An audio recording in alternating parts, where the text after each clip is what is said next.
सो बच्चों, कल हम degree of carbon and nitrogen ये लास्ट टॉपिक पढ़ रहे थे। ठीक है, उसके ही आगे कंटिन्यू करते हैं। तो स्टार्ट करते हैं आज का लेक्चर कुछ क्वेश्चन से। जैसे आपके पास ये कंपाउंड दे रखा है, ठीक है, इसको कहते हैं हम टॉलुइन।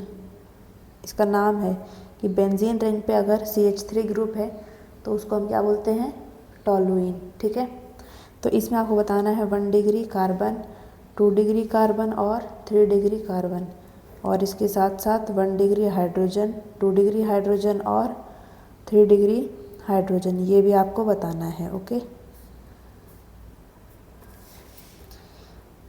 अगला स्ट्रक्चर है ऐसे, यानी कि 2 बेंजीन रिंग फ्यूज़ हो रखी है। इसका नाम क्या था इस स्ट्रक्चर का? इसका नाम था नेफ्थलीन। ठीक है, तो इसमें भी आपको सेम बताना है 1 डिग्री कार्बन, 2 डिग्री कार्बन और 3 डिग्री कार्बन, साथ साथ 1 डिग्री हाइड्रोजन, 2 डिग्री हाइड्रोजन और 3 डिग्री हाइड्रोजन भी बताना है। ठीक है, जैसे आपके पास ये स्ट्रक्चर दे रखा है CH3C, यहाँ पर भी CH3 और ये Br। ठीक है, तो आपको बताना है कि ये कौन सा ब्रोमाइड है, कि भाई सेकेंडरी है, फर्स्ट टर्शरी है या फिर प्राइमरी है। ठीक है, अगला कंपाउंड है CH3C और ये OH, यानी कि अल्कोहल की बात कर रखी है इधर। ठीक है, तो इसमें भी सेम बताना है कि कौन सा अल्कोहल है, कौन सी डिग्री का। ठीक है, ऐसे ही एक और ले लेते हैं, जैसे CH3CH2 dash amine, next is CH3CH2CH3 और यहाँ पर है जैसे NH2। ठीक है, तो इसमें भी आपको बताना है कि कौन सा अमाइन है। ठीक है,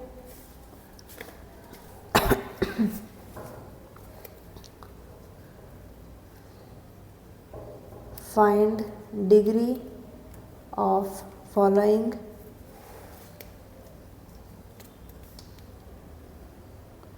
रेडिकल।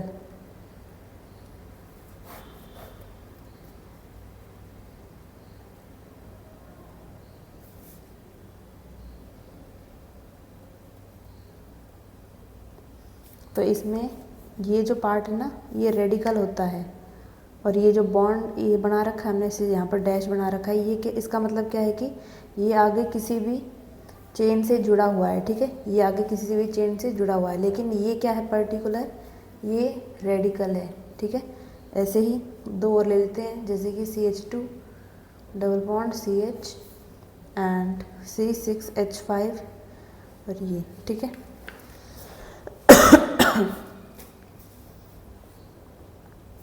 अगला सवाल है, जैसे आपके पास ये कंपाउंड दे रखा है,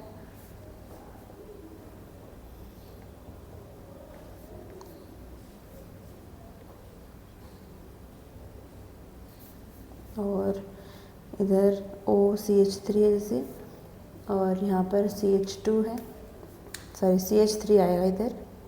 ठीक है, और इसमें क्या बताना है आपको कि टोटल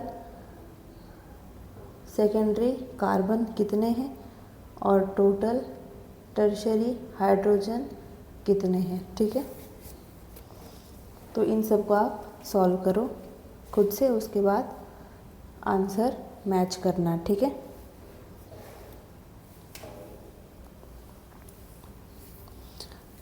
सो पहला स्ट्रक्चर हमें ये दे रखा है, तो हमने देखो बेंजीन रिंग बनाई थी है ना, उसमें कैसे होता है डबल बॉन्ड, ऐसे अल्टरनेट में प्रेजेंट होता है, और ये CH3 है। ठीक है, इधर तो देखिए ये जो पहला वाला कार्बन है ये कैसा है, ये है प्राइमरी, क्योंकि यहाँ पर ये जो कार्बन है सिर्फ एक ही कार्बन से अटैच्ड है। ठीक है, ये वाला कार्बन 1 2 3 कार्बन से अटैच्ड है, यानी कि ये टर्शरी है।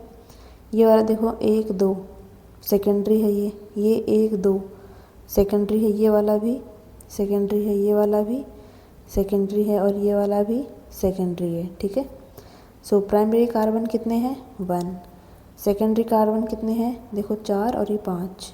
ठीक है, टर्शियरी कितने हैं 1 है।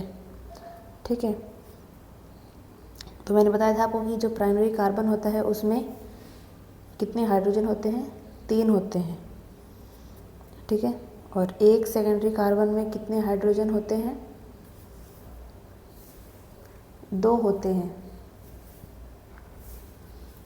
लेकिन यहाँ पर ये जो है ना डबल बॉन्ड, इसकी वजह से इधर हाइड्रोजन जितने कार्बन है उतने ही रहेंगे। ठीक है, जैसे अगर देखो यहाँ पर इस वाले कार्बन को देखें तो 1 2 3 बॉन्ड इसने बना लिए और एक हाइड्रोजन के साथ बॉन्ड बनाएगा। ठीक है, फिर कार्बन के 4 बॉन्ड कंप्लीट हो जाएंगे। तो यहाँ पर सेकेंडरी हाइड्रोजन कितने हैं 5 है। यहाँ देखिए टर्शियरी कार्बन कितना है 1 है और इसके पास टर्शियरी कार्बन के पास 1 2 3 4 बॉन्ड बन ही रखे हैं, यानी कि सारे के सारे जो चारों बॉन्ड है ना सारे कार्बन से अटैच्ड हैं, तो इसमें हाइड्रोजन तो होगा नहीं। ठीक है, तो यहाँ पर टर्शियरी हाइड्रोजन 0 है। ठीक है, अब देखो ये स्ट्रक्चर, इसको हम थोड़ा ऐसे अल्टरनेट फॉर्म में ड्रॉ कर लेते हैं।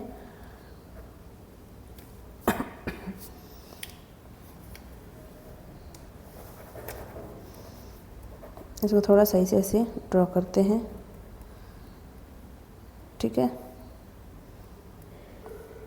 तो अब देखिए प्राइमरी कार्बन, सेकेंडरी कार्बन और टर्शियरी कार्बन हमें ये फाइंड आउट करना है। तो ये कार्बन कैसा है सेकेंडरी है, ये भी सेकेंडरी, ये भी सेकेंडरी है, ये वाला भी सेकेंडरी है। ठीक है, ये सेकेंडरी, ये भी सेकेंडरी, ये भी सेकेंडरी, ये भी सेकेंडरी, लेकिन ये वाला और ये वाला कैसा है टर्शियरी है। ठीक है, देखो ये कार्बन 1 2 3 कार्बन से अटैच यानी कि टर्शियरी है। तो प्राइमरी कार्बन 0 है इसमें, टर्शियरी कार्बन कितने हैं 4 और 4 8। ठीक है और टर्शियरी कार्बन है इसमें 2 और प्राइमरी हाइड्रोजन 0 रहेगा। अभी हमने पढ़ा था ना कि सेकेंडरी कार्बन यहाँ पर 5 है, तो सेकेंडरी हाइड्रोजन भी कितने होंगे 5 होंगे। क्यों है, क्योंकि देखो इस वाली कार्बन को देखो सेकेंडरी कार्बन को, तो इसमें 1 2 3 इसने बॉन्ड बना रखे हैं पहले, और जो फोर्थ वाला बॉन्ड है वो हाइड्रोजन से फुलफिल्ड हो जाएगा, यानी कि एक सेकेंडरी कार्बन में एक ही हाइड्रोजन है, तो इधर सेकेंडरी हाइड्रोजन भी 8 होंगे। ठीक है, अब देखो टर्शियरी कार्बन, ये है टर्शियरी कार्बन 1 2 3 4, चारों बॉन्ड कार्बन से अटैच्ड हैं और हाइड्रोजन की कोई नीड नहीं है यहाँ पर, तो टर्शियरी हाइड्रोजन इधर 0 है। ठीक है, नेक्स्ट आता है हमारे पास ये कि हमें बताना है कि ये जो कंपाउंड है वो टर्शियरी है या फिर सेकेंडरी है इन टर्म्स ऑफ ब्रोमाइड।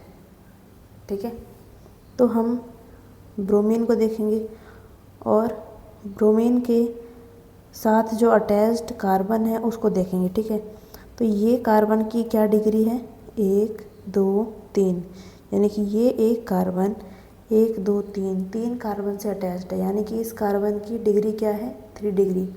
और हमने पढ़ा था ना अभी कि हाइड्रोजन, हैलोजन और अल्कोहल, इनकी डिग्री वही होती है जो उस कार्बन की डिग्री है जिससे वो अटैच्ड है। ठीक है, तो ये हैलोजन किससे अटैच्ड है इस कार्बन से अटैच्ड है, तो इस कार्बन की जो भी डिग्री होगी वही इसकी डिग्री होगी, तो इसकी क्या है टर्शियरी है, तो यहाँ पर टर्शियरी ब्रोमाइड लिख देंगे हम। ठीक है, नेक्स्ट है देखो ये सवाल, इसमें OH अल्कोहल को बता रहा है, तो इसकी क्या डिग्री होगी जो इस कार्बन की डिग्री होगी, तो इस कार्बन की डिग्री क्या है 1 2 3, यानी कि टर्शियरी अल्कोहल है ये। ठीक है, नेक्स्ट आता है हमारे पास ये अमाइन। ठीक है, हमने क्या पढ़ा था कार्बन और नाइट्रोजन की डिग्री होती है। ठीक है, और डिग्री का मतलब क्या है total number of carbon attached.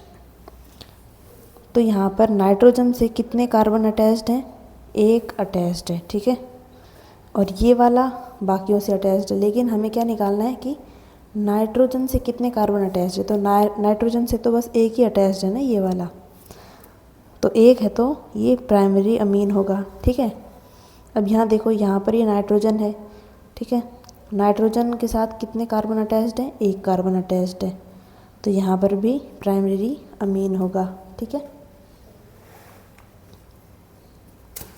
अगला सवाल है हमारे पास, find degree of following radical. तो ये जो है ना, ये डैश के बाद वाला जो कार्बन है, डैश के बाद वाला कार्बन, डैश के बाद वाला कार्बन, डैश के बाद वाले ये कार्बन। ठीक है, इसको हम कैसे ड्रॉ करेंगे, ऐसे। ठीक है, तो इस कार्बन की डिग्री क्या है, 1 डिग्री। ठीक है, तो हम इसको 1 डिग्री ऐसे लिख देंगे।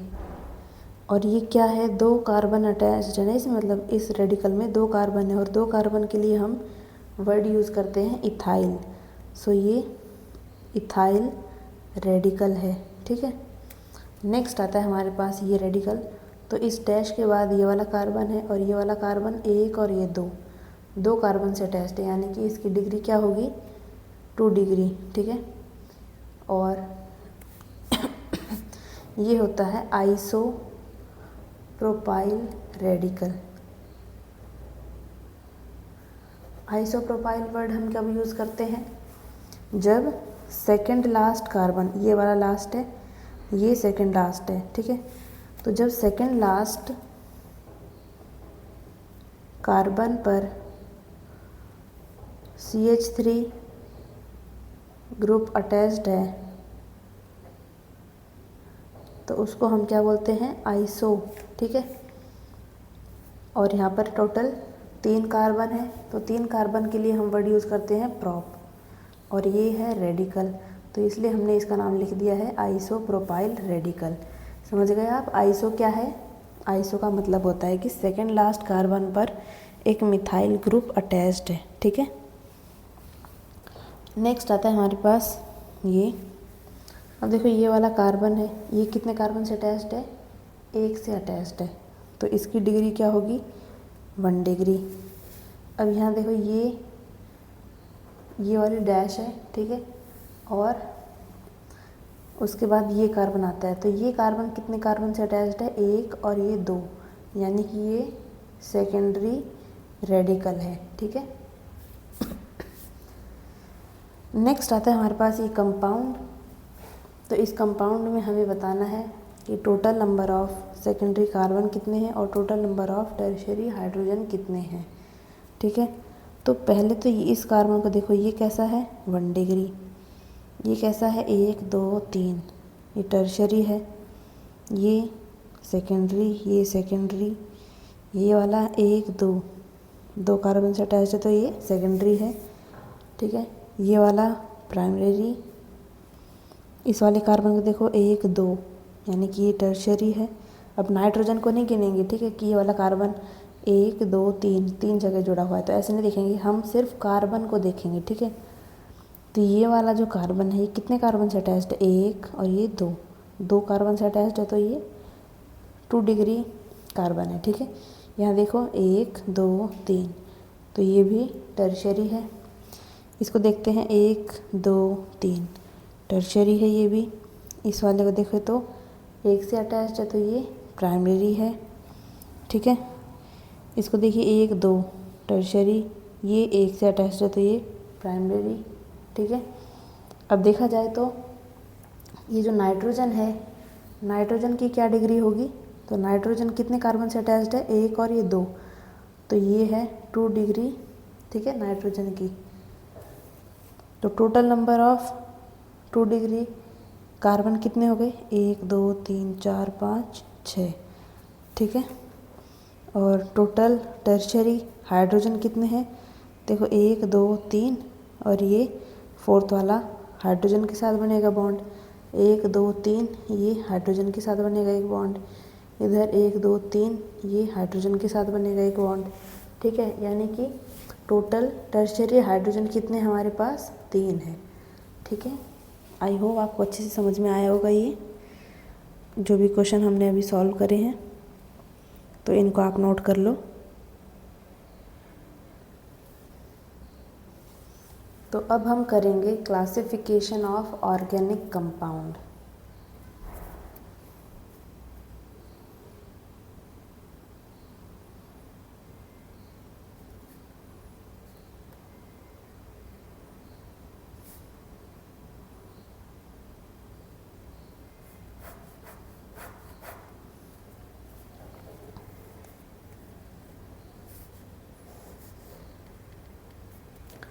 तो दो टाइप के होंगे, ठीक है, दैट इज़ ओपन, या फिर इनको हम बोल सकते हैं एसाइक्लिक, या फिर एलिफैटिक वर्ड भी यूज़ कर सकते हैं, ठीक है, ओपन कंपाउंड्स।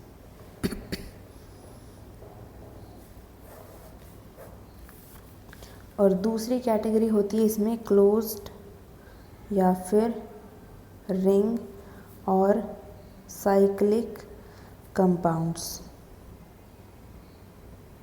ओके, अब ओपन में भी दो कैटेगरी आती है, दैट इज़ एक होगी सैचुरेटेड और दूसरी होगी इसमें अनसैचुरेटेड, ठीक है। सैचुरेटेड और अनसैचुरेटेड का मतलब क्या है? सैचुरेटेड यानी कि only sigma bonds present between carbon and carbon, ठीक है, यानी कि सिंगल बॉन्ड होगा इसमें, ठीक है, सिंगल बॉन्ड। अनसैचुरेटेड की बात करी जाए तो पाई बॉन्ड प्रेजेंट होगा, ये जो प्लस एंटी लिखते हैं ना, इसका मतलब होता है प्रेजेंट, ठीक है, pi bond present between carbon carbon, ठीक है, यानी कि कैसे होगा, डबल बॉन्ड या फिर ट्रिपल बॉन्ड। अगर ये प्रेजेंट है कंपाउंड में तो वो कैसा होगा, अनसैचुरेटेड, ठीक है। सिंगल बॉन्ड है सारे, एक भी डबल बॉन्ड या फिर ट्रिपल बॉन्ड नहीं है, ठीक है, सारे के सारे सिंगल बॉन्ड है तो वो सैचुरेटेड में आते हैं। ओके, अगर उनमें डबल बॉन्ड आ गया या फिर ट्रिपल बॉन्ड आ गया तो वो कौन सी कैटेगरी में आ जाएंगे, अनसैचुरेटेड में, ठीक है। तो इनके एग्जाम्पल्स क्या होंगे, एल्केन जिनको पैराफिन बोला जाता है, ठीक है, ऐसा क्यों है, ड्यू टू लेस रिएक्टिविटी, ये लोग लेस रिएक्टिव होते हैं इसलिए इनको पैराफिन बोला जाता है। और अनसैचुरेटेड का एग्जाम्पल क्या होगा, कार्बन कार्बन के बीच में डबल बॉन्ड, इसको हम कहेंगे ओलेफिनिक, यानी कि इनसे ऑयल मतलब ज़्यादा बनता है, ठीक है, ऐसे कंपाउंड से जिनमें कार्बन कार्बन में डबल बॉन्ड होता है। और दूसरा एग्जांपल होगा इसमें कि कार्बन कार्बन में ट्रिपल बॉन्ड है और इनको कहा जाता है एसिटाइलिनिक, ठीक है, ये है ओपन चेन का। नेक्स्ट आता है इसमें क्लोज्ड, तो इसमें दो कैटेगरी आती हैं, दैट इज़ होमोसाइक्लिक और दूसरी कैटेगरी आती है इसमें हेटेरोसाइक्लिक, ठीक है। होमोसाइक्लिक को हम कार्बोसाइक्लिक भी बोलते हैं क्योंकि इसमें सारी की सारी मतलब इसमें जो रिंग होगी उसमें सिर्फ कार्बन प्रेजेंट होंगे, ठीक है, कार्बन के अलावा कोई भी अदर एटम प्रेजेंट नहीं होगा, ठीक है। और ये भी दो प्रकार की होंगी, दैट इज़ एक होगी एरोमेटिक जिसको हम GOC1 में पढ़ेंगे और दूसरा होगा इसमें एलिसाइक्लिक, ठीक है। एलिसाइक्लिक में क्या होगा कि minimum 1 sp3 ring atom is present. ठीक है, अब उसमें मतलब इसमें अब कोई सा भी जो एटम है वो sp3 हो सकता है। अगर एक भी sp3 है ना रिंग में एटम, तो वो कैसा होगा, कंपाउंड एलिसाइक्लिक होगा। ठीक है, एलिसाइक्लिक को हम ऐसे भी बोल सकते हैं कि एलिफैटिक रिंग कंपाउंड। ठीक है, तो जैसे एक एग्जांपल लें तो जैसे ये है और यहाँ पर ये OH, तो आप बताइए कि क्या ये होमोसाइक्लिक है।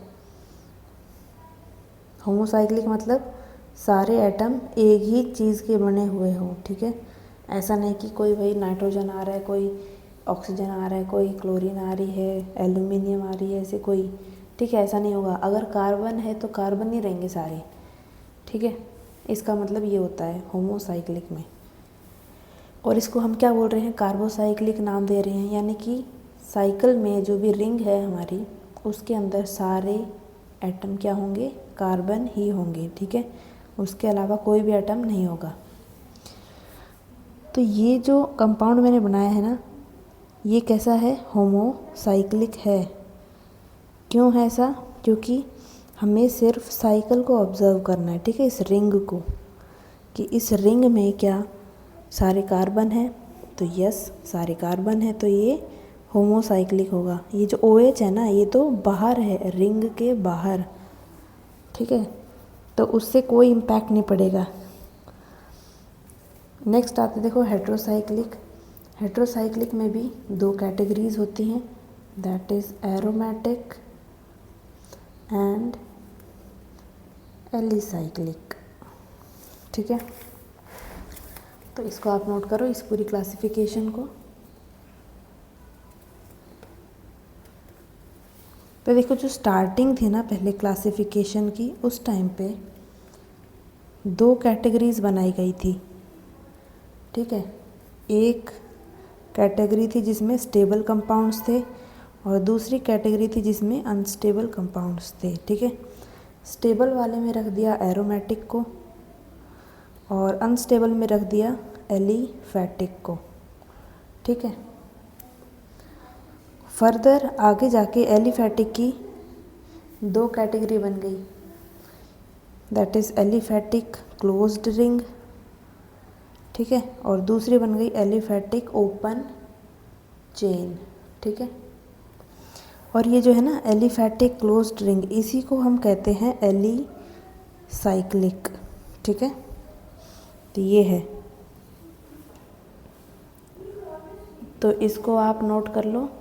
फिर एक छोटी सी NCERT की पॉइंट है, उसको नोट करना है।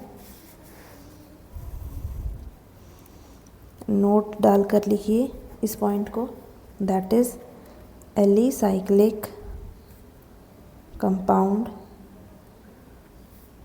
also known as aliphatic cyclic compound. ठीक है, and then alicyclic compound contain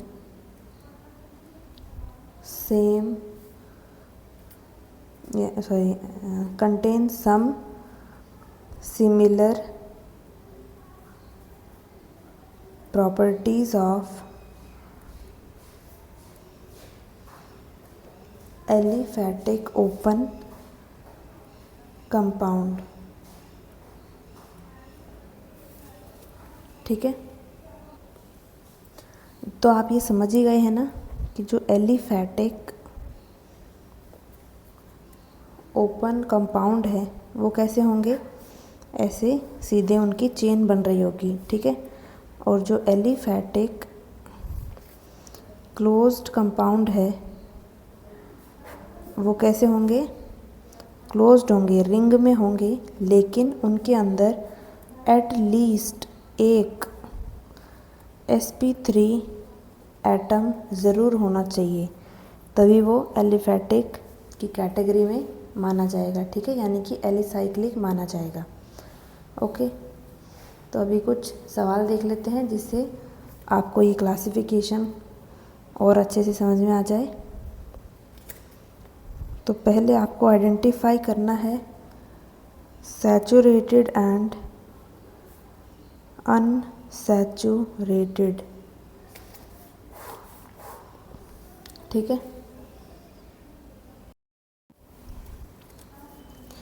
तो जैसे कंपाउंड्स हैं ऐसे CH3, CH2, CH3, CH3, ये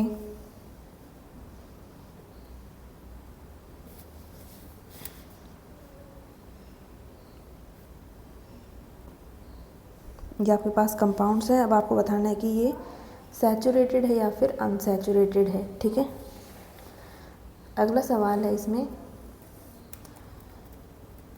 क्लासिफिकेशन पे बेस्ड बता रही हूँ मैं, ठीक है, सारे।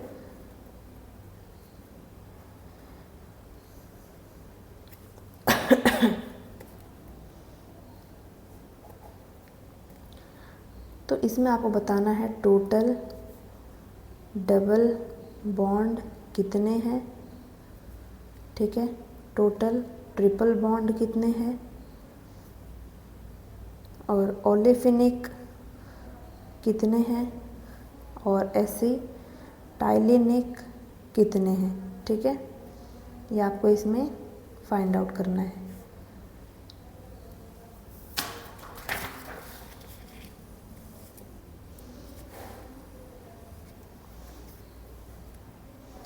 अगला सवाल लिख लेते हैं।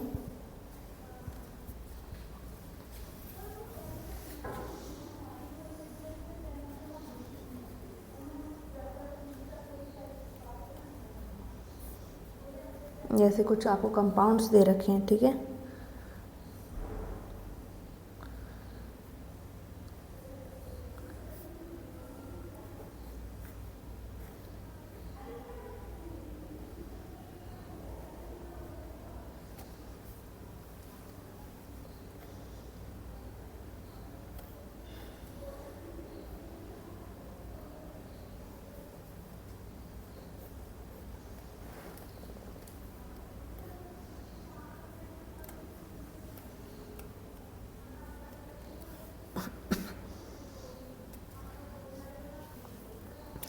तो इसमें आपको बताना है होमोसाइक्लिक कौन सा है, ठीक है, हेट्रोसाइक्लिक कौन से हैं, हेट्रो एलिसाइक्लिक कौन से हैं, और होमो एलिसाइक्लिक कौन से हैं, ठीक है। ये नंबरिंग दे देते हैं इसको 1, 2, 3, 4 और ये 5, ठीक है। नेक्स्ट है क्वेश्चन, सेम ऐसे ही कुछ कंपाउंड्स दे रखे हैं यहाँ पर।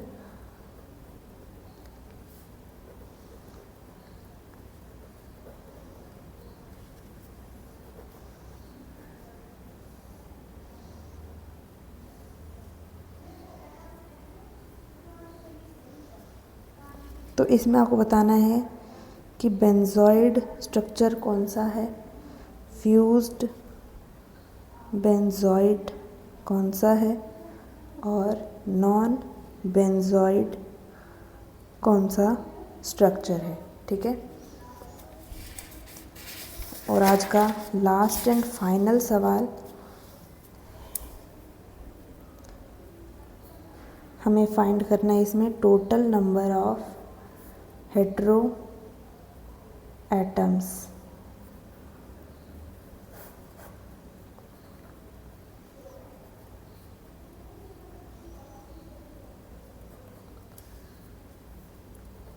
दूसरा कंपाउंड है ये फिनॉल, और नेक्स्ट ये कंपाउंड है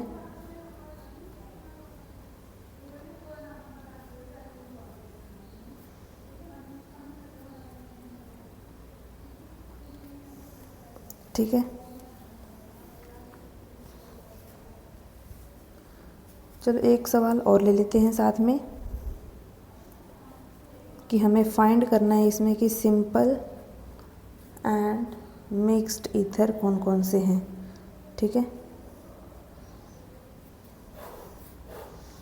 जैसे कुछ कंपाउंड्स दे रखे हैं,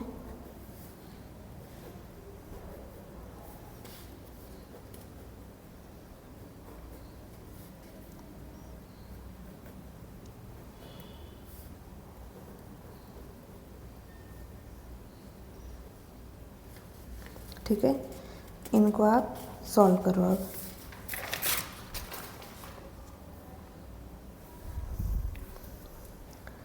तो पहले है हमारे पास ये सवाल कि हमें आइडेंटिफाई करना है सैचुरेटेड और अनसैचुरेटेड कंपाउंड। तो सैचुरेटेड यानी कि सभी सिंगल बॉन्ड होंगे, अनसैचुरेटेड यानी कि डबल बॉन्ड भी हो सकता है और ट्रिपल बॉन्ड भी हो सकता है। तो देखो यहाँ पर कार्बन कार्बन के बीच में सारे सिंगल बॉन्ड है, तो ये कैसा होगा, सैचुरेटेड। यहाँ देखिए कार्बन कार्बन के बीच में सिंगल बॉन्ड है, तो ये भी कैसा होगा, सैचुरेटेड। अब ये नहीं सोचना कि यहाँ पर तो डबल बॉन्ड दे रखा है ऑक्सीजन और कार्बन के बीच में। तो हमने क्या पढ़ा था कि जो अनसैचुरेटेड कंपाउंड होते हैं ना, उनके अंदर क्या होगा कि जो कार्बन कार्बन है उनके बीच में डबल बॉन्ड होना चाहिए। ठीक है, आपको सिर्फ कार्बन और कार्बन देखना है, कोई दूसरा आइटम नहीं देखना, जैसे नाइट्रोजन, ऑक्सीजन, सल्फर, ये सब नहीं देखने हैं हमको। ठीक है, सिर्फ कार्बन और कार्बन के बीच के बॉन्ड को देखना है। अगर सारे सिंगल हैं तो सैचुरेटेड होगा, अगर डबल है या फिर ट्रिपल है तो अनसैचुरेटेड है। तो इनके बीच में सिंगल बॉन्ड है तो ये कैसा है, सैचुरेटेड कंपाउंड। यहाँ देखिए कार्बन कार्बन के बीच में डबल बॉन्ड आ गया तो ये अनसैचुरेटेड है। ठीक है, नेक्स्ट है ये कार्बन कार्बन के बीच में ट्रिपल बॉन्ड है तो ये अनसैचुरेटेड कंपाउंड है। ठीक है, अगला हमें ये पूरा स्ट्रक्चर दे रखा है, इसको आइए हम सिंप्लीफाई करके लिख लेते हैं। ये क्या है, CHO ग्रुप यानी कि एल्डिहाइड का ग्रुप दे रखा है ये। ठीक है, एल्डिहाइड का ग्रुप ऐसे लिखा जाता है, ये आपने 10th में पढ़ा होगा, 10th में पढ़ा देते हैं इतना तो वही। ठीक है, CN है इधर, कार्बन और नाइट्रोजन के बीच में होता है ट्रिपल बॉन्ड, देन इधर ये कार्बन ट्रिपल बॉन्ड CH। तो हमें total number of double bond निकालने हैं, तो ये एक डबल बॉन्ड, ये दूसरा डबल बॉन्ड, ये इधर ट्रिपल बॉन्ड हो गए ना। अब ये नहीं पूछ रखा कि कार्बन कार्बन के बीच का डबल बॉन्ड, इसमें बता रखा है टोटल डबल बॉन्ड इस पूरे मॉलिक्यूल में। ठीक है, इस पूरे कंपाउंड में, मॉलिक्यूल तो गलत है, कंपाउंड है। ठीक है, इस पूरे कंपाउंड में हमें बताना है कि डबल बॉन्ड कितने हैं। तो ये एक डबल बॉन्ड और ये दूसरा डबल बॉन्ड, तो आंसर इसका आएगा 2। ठीक है, नेक्स्ट है ट्रिपल बॉन्ड, हमें बताने हैं एक ये और एक ये दूसरा, तो 2 ही ट्रिपल बॉन्ड है।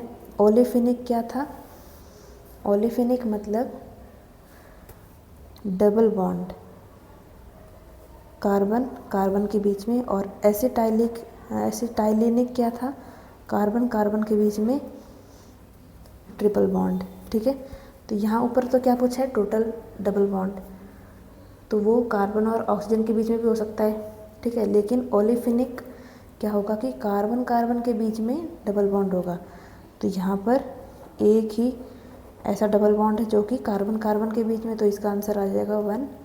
और एसिटाइलिनिक देखो, अब ऊपर क्या पूछ रखा था, टोटल ट्रिपल बॉन्ड, यानी कि कार्बन नाइट्रोजन के बीच में भी हो सकता है, उसको भी काउंट करना है, और कार्बन कार्बन के बीच में उसको भी काउंट करना है। लेकिन एसिटाइलिनिक में क्या था कि कार्बन और कार्बन के बीच में ट्रिपल बॉन्ड होना चाहिए। ठीक है, तो वो सिर्फ एक ही है, तो इसका आंसर आ जाएगा 1। ठीक है,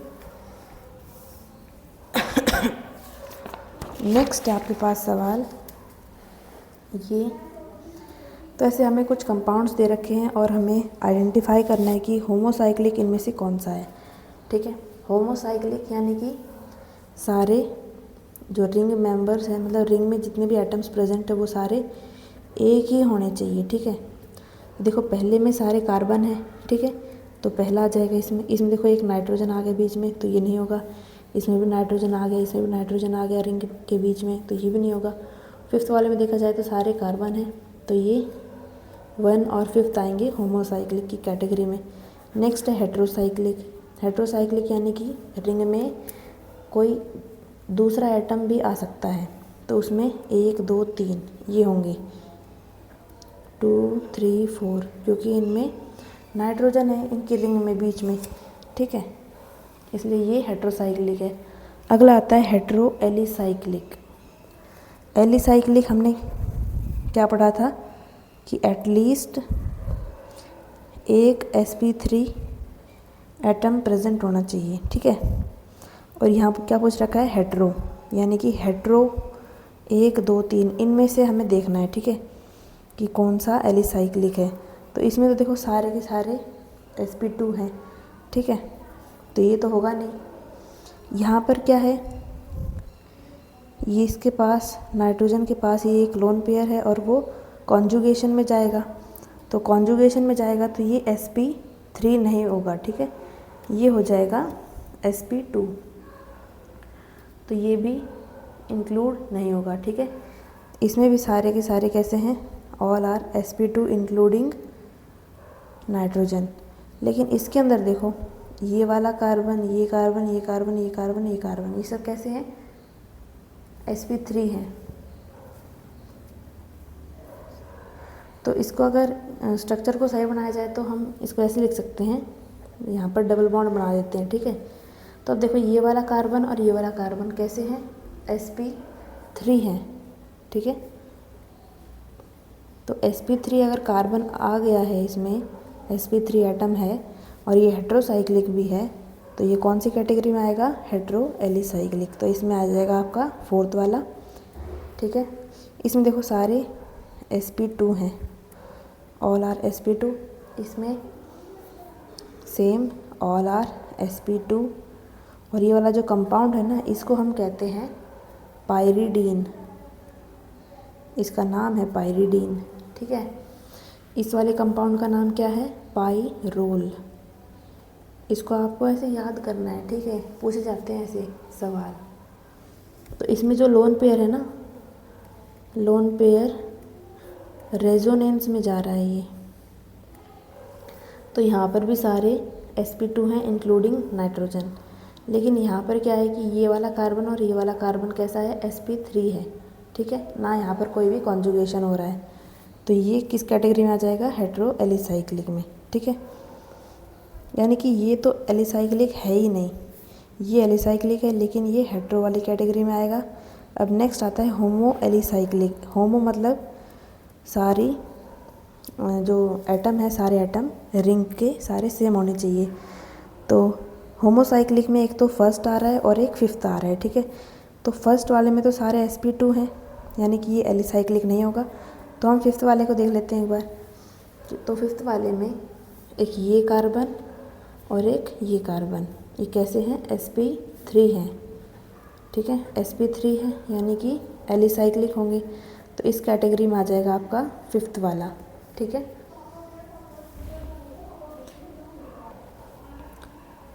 अगला सवाल आता है बेंजोइड, फ्यूज्ड बेंजोइड और नॉन बेंजोइड। तो देखो बेंजोइड क्या होता है, ऐसे स्ट्रक्चर जिनके अंदर बेंजीन रिंग प्रेजेंट हो, ठीक है। तो एक तो ये बेंजीन रिंग वाला है, ठीक है, नंबरिंग कर देते हैं इसको 1 2 3 और ये 4। तो इसमें बेंजीन रिंग है, इसमें भी बेंजीन रिंग है, ठीक है, और इसमें भी बेंजीन रिंग है। तो इसमें आएगा 1 2 और ये 3। ये बेंजीन है नहीं ना, इसमें 7 कार्बन है और इस कंपाउंड को हम क्या कहते हैं, ट्रोपोन कहते हैं, ठीक है। नेक्स्ट आता है फ्यूज्ड बेंजोइड, यानी कि 2 बेंजीन आपस में फ्यूज्ड है, तो इसमें आएगा 2nd वाला। और इसमें पता है क्या है, 2 बेंजीन रिंग कनेक्टेड है, फ्यूज नहीं है। अगर लिखा होता ना ऐसे कि कनेक्टेड बेंजीन, कनेक्टेड बेंजोइड, तो उसमें आ जाता 3rd वाला, ठीक है। लेकिन हमें फ्यूज्ड वाला पूछ रखा है। फ्यूज यानी कि आपस में ऐसे चिपका हुआ है, ठीक है, और कनेक्टेड यानी कि ऐसे एक ब्रिज सा बना हुआ है, ठीक है, इनमें फ़र्क होता है। तो फ्यूज्ड वाले में हम 2nd वाले को प्लेस करेंगे। नेक्स्ट आता है नॉन बेंजोइड, यानी कि जिसमें बेंजीन रिंग नहीं है। तो फर्स्ट वाले में है, 2nd वाले में भी है, 3rd वाले में भी है, लेकिन 4th वाले में बेंजीन रिंग नहीं है, तो फोर्थ वाला आ जाएगा नॉन बेंजोइड की कैटेगरी में। ठीक है, नेक्स्ट है हमारे पास total number of hetero atoms हमें कैलकुलेट करना है। तो इस कंपाउंड में देखो हम क्या करेंगे, इसको एक्सपेंड करेंगे पहले तो। ठीक है, तो CH, ये डबल बॉन्ड O, ठीक है। अगर यहाँ देखें ना, अगर ऐसे देखें, इसको देखेंगे तो हमें पता चलेगा कि अच्छा 1 2 3 हेटेरो एटम्स है, यानी कि 3 ऑक्सीजन है तो 3 हेटेरो एटम हो गया। लेकिन हमें ऐसे नहीं देखना है इसको। ठीक है, हमें इसको पूरा ऐसे एक्सपेंड करना है, अच्छे से इसका स्ट्रक्चर बनाना है। तो ये जो ऑक्सीजन है ना, ये बाहर आ रही है, देखो ऐसे है ना। इसके बाद ऑक्सीजन को बाहर लेने के बाद उसके बाद हमें देखना है इस रिंग में कि कितने हेटेरो एटम्स हैं। ठीक है, तो कितना है इस रिंग में, 1 हेटेरो एटम है, यानी कि ऑक्सीजन। तो इसका आंसर क्या आ जाएगा, 1। ठीक है, और ये कौन सा फंक्शनल ग्रुप होता है, carbon double bond O, carbon double bond ऐसे, तो ये होता है एनहाइड्राइड। ठीक है, नेक्स्ट आता है हमारे पास फिनॉल। तो फिनॉल में देखो ये रिंग है, और सारी ये जो रिंग है ना, इस वाले कंपाउंड का नाम क्या है, फिनॉल है। आपसे ऐसे स्ट्रक्चर बना के नहीं देगा, आपके लिए लिख देगा फिनॉल में बताओ कि हेटेरो एटम है या नहीं है। ठीक है, तो उसके लिए आपको ये स्ट्रक्चर पता होना चाहिए कि फिनॉल का स्ट्रक्चर कैसा होता है। तो देखिए इस रिंग में सारे कार्बन है, तो ये कैसा है, होमोसाइक्लिक है, तो इसमें एक भी हेटेरो एटम नहीं है, तो इसका आंसर आएगा 0। ठीक है, अब इसमें देखो इस कंपाउंड में ये जो रिंग बन रही है, क्या इसमें हेटेरो एटम है, तो यस है, दैट इज़ नाइट्रोजन 1 2 3 है इसमें। तो इसका आंसर आ जाएगा कि 3 हेटेरो एटम्स प्रेजेंट है। ठीक है, अगला क्वेश्चन है आपके पास, find simple and mixed ether. तो सिंपल ईथर मतलब देखो ईथर क्या होता है, कार्बन, बीच में ऑक्सीजन, फिर कार्बन, फिर ये ऐसे। ठीक है, तो सिंपल ईथर मतलब सिमेट्रिकल, और मिक्स्ड ईथर मतलब अनसिमेट्रिकल। सिमेट्रिकल और अनसिमेट्रिकल का मतलब पता है ना आपको, कि ऑक्सीजन को हमें देखना पहले। ठीक है, ऑक्सीजन को हम पकड़ेंगे, फिर देखेंगे कि अच्छा क्या इस साइड और इस साइड क्या सेम सब कुछ है। अगर यहाँ पर इस ऑक्सीजन के इस साइड अगर 2 कार्बन है, तो इस साइड भी 2 ही कार्बन होने चाहिए। अगर इस साइड में इस कार्बन पर ऐसे ब्रांच लगी हुई है, तो इस वाले में भी ऐसे ब्रांच लगी हुई होनी चाहिए। मतलब इस ऑक्सीजन को हम देखेंगे। ठीक है, इसको पकड़ेंगे, फिर इसके इस साइड देखेंगे और एक बार इस साइड देखेंगे। ठीक है, अगर ये दोनों सेम हैं, ठीक है, तो वो आएगा सिंपल ईथर में, दैट इज़ सिमेट्रिकल में। अगर ये दोनों डिफरेंट आ जाते हैं, जैसे कि ये ऑक्सीजन है, ठीक है, ऑक्सीजन के इस साइड में 3 कार्बन है और यहाँ पर 3 कार्बन है ऐसे। ठीक है, सॉरी मतलब इस साइड में 2 कार्बन है और इस साइड में 3 कार्बन है, तो ये अनसिमेट्रिकल हो गया है ना, एक जैसा नहीं दिख रहा है, क्योंकि इस साइड 2 है और इस साइड 3 है। ठीक है, तो ये अनसिमेट्रिकल में आएगा, यानी कि ये मिक्स्ड ईथर होगा। और ऐसा भी हो सकता है कि जैसे ये ऑक्सीजन है, तो इस साइड तो 3 कार्बन ऐसे हो गए और इस साइड भी 3 ही कार्बन है, लेकिन यहाँ पर ये तीसरा कार्बन ऐसे ब्रांच में है, तो ये भी एक जैसा नहीं दिख रहा है ना। कि देखो यहाँ पर तो सारे सीधे सीधे ऐसे लाइन में लगे हुए हैं, लेकिन यहाँ पर ब्रांचिंग हो गई है कार्बन्स की, तो ये अलग अलग हो गया, डिफरेंट हो गया, यानी कि अनसिमेट्रिकल हो गया है। ठीक है, तो ये मिक्स्ड ईथर में आएगा। ठीक है, ये वाला। तो आप इन सब में फाइंड करो। तो हमें पहले पकड़ना है ऑक्सीजन। तो ऑक्सीजन के देखो यहाँ पर ऐसे और यहाँ पर ऐसे सेम टू सेम बन रहा है ना, सिमेट्रिकल है, तो ये होगा आपका सिंपल ईथर। इसको देखो, अब यहाँ पर ऐसे है, यहाँ पर ऐसे है और इसमें ब्रांच लगी हुई है, लेकिन यहाँ पर ब्रांच नहीं है, तो ये अनसिमेट्रिकल हो गया, तो ये मिक्स्ड ईथर है। ठीक है, इसको देखिए यहाँ पर ऑक्सीजन पकड़ेंगे, दोनों साइड में सेम स्ट्रक्चर बन रहा है, तो ये सिमेट्रिकल है। सिमेट्रिकल यानी कि सिंपल ईथर। नेक्स्ट आते हैं इस पे, इस ऑक्सीजन को पकड़ा, यहाँ पर ये ब्रांचिंग हो गई, लेकिन यहाँ पर कोई भी ब्रांच नहीं है, यहाँ पर सारे सारे सीधे सीधे हैं चेन में। तो ये अनसिमेट्रिकल है, अनसिमेट्रिकल यानी कि मिक्स्ड है, ठीक है, मिक्स्ड ईथर है। अब देखो यहाँ पर इस कार्बन को पकड़ेंगे, इस ऑक्सीजन को पकड़ेंगे, तो इस ऑक्सीजन के इस साइड में तो CH3 है और इस साइड में ये पूरी बड़ी सारी रिंग है। तो मतलब सब कुछ अलग अलग हो गया ना, एक साइड तो छोटा सा, एक साइड इतना बड़ा सारा, तो ये अनसिमेट्रिकल हो गया। अनसिमेट्रिकल यानी कि मिक्स्ड ईथर है, ठीक है। सो आज की क्लास हम यहीं तक ही रखते हैं, ठीक है। और ये जो कंपाउंड दे रखे हैं ना, इधर देखो बनाया जो ऐसे, ये बेंजीन रिंग और बीच ऊपर ऑक्सीजन देन CH3, तो इस पूरे कंपाउंड को हम कहते हैं एनीसोल, ठीक है। ये जो मैं बता रही हूँ ना आपको कि भाई इस वाले कंपाउंड का नाम ये है, इसका नाम ये है, तो आपको ये सब याद करना है, ठीक है। तो आज की क्लास हम यहीं तक रखते हैं, अगली क्लास में हम होमोलॉग सीरीज़ से स्टार्ट करेंगे। सो ये रही आपकी प्यारी सी स्माइली, ठीक है, and thank you so much.